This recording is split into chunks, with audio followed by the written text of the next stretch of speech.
have known my Heavenly Father above since I was a very little girl.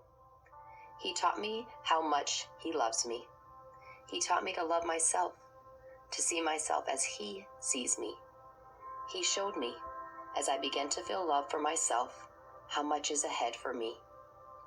I feel very blessed to have always known my Heavenly Father's love and warmth in my life. We are all His children, His work, and His glory. He is deeply invested in each of our lives. How everything works and all that goes on, it feels impossible to make sense of. He is inside each of us. He has always been. When we are disconnected from ourselves, nothing makes sense. I have learned through trial and error that I err when I try to give advice to tell anyone what to feel, what is real, what they should or should not do. Rather, I simply share my story. My story with God is amazing, incredible, and powerful. I have sat with Him, cried with Him, walked with Him. Answers have come from Him as I quiet my mind and listen, as I share my feelings with Him. He gives me freedom to choose. He takes the decisions I make and creates miracles with them. God lives in me. This book is a miracle for me. One day I went to the gym to work out. As I was leaving, I had a thought come clearly to my mind that I would share my story, write a book. This was in 2015, when I was up to my eyeballs in stress, and the needs from those in my family, my personal needs, and my career were drowning me. There was absolutely no time to spare. A few short weeks later, I talked to a dear friend I had not spoken to in years. She shared her journey of writing books.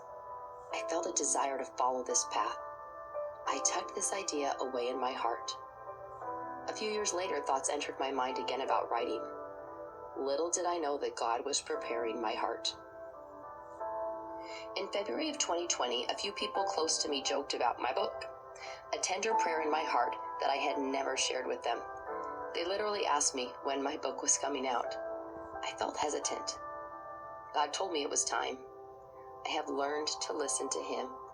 I have learned how much He shares with my heart, with my soul. In that moment, the title came to me. Want more? Just start. I had no idea where to start with my book. Then I laughed as God literally said, just start. God whispered to me, I did not give you these experiences and this knowledge just for you. They are to be shared. I began to write. Then other things longed for my attention and the project was set aside. 2022 was the year that this came to fruition. In June of 2022, I felt a deep desire to connect with my dear grandmother. I carved out 3 days and headed to her nursing home, a short plane ride away. Our time together was sacred and is what inspired completion of my book. We cried together. I felt her tender heart weep as she shared how difficult it has been to now live in an assisted living home and have her sweetheart gone, he having passed away a 1.5 years ago. She taught me strength. When he left, she did not. She still had love to give and lives to touch. Mine is one of them. We spoke of love, of loving ourselves. I cherish the memory of looking into my grandmother's eyes and seeing her seeing me, and seeing her begin to more deeply see herself. We spoke of God. Her love for her Heavenly Father touched my heart.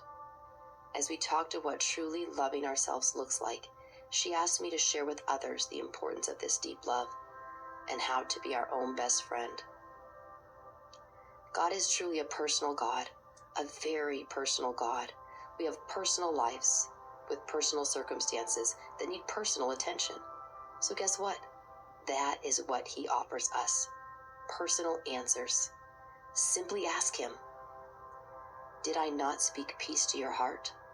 This is what He offers us. God is not the author of confusion. I wrote a poem when I was 17 years old. Can confusion reign? I don't think it can. All will fall into place. Know the Master's plan. His plan comes from Him to you, for you. I have been amazed at the miracles God has worked in my life. But then again, Why should I be amazed? Because miracles are what he does. God does not owe me a thing. He loves me, is aware of me, cherishes me deeply, and gives good gifts. He knows more than I know because he sees all. He asks me to trust him, and every time I do, with time I see why. Some things I do not get to see now, but he has shown me enough of the nows that later works for me too. He will say in his loving way, "Janny, really? I have proven myself to you so many times. Will you simply trust me?" And when in that moment the fears are too great and the pain too much, he holds space for me and sends his angels to surround me in love.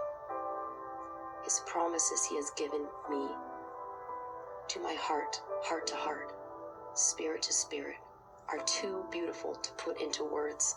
These feelings I cherish. These feelings I carry with me as my light. These feelings flood my being. From infancy, I was invited by my loving parents to talk with God, walk with God, to know that I am a child of God and I am loved by him. This memorized emotion I am thankful for, as it went deep into my soul, and I have always known of the truth of his love. I heard a phrase once that says, "If you do not know something to be true, lean on others and their knowing until you come to know." I invite anyone to lean on my knowing, to lean on me. Many things in my life have been hard, and thankfully, faith was not one of them. God has been the one who never leaves my side, never gives up on me, never withdraws, but rather always accepts me exactly where I am at. He does it for all of us unconditionally. Sometimes we do not see it, cannot feel it, often simply because we cannot even feel ourselves. I have had the beautiful, sacred opportunity to get to know people who have not had this gift of feeling God's love, but instead, for one reason or another, have felt distance from the love from their Creator. As these trusting individuals have embarked on a journey of self-love, they began to feel God's love. This has been a gift to behold. On April 10th, 2020, I fasted with many across the world for the healing of our planet. On April 12th, 2020, I asked God to heal the world in such a way that people would be brought to know him, where people who would not deny that he had his hand in this miracle of healing. Those who have eyes to see, let them see. Those who have ears to hear, let them hear. Will you see? Will you hear? This healing of our planet is occurring one individual at a time, one soul at a time, one choice at a time. I feel safe in God's love. I feel safe.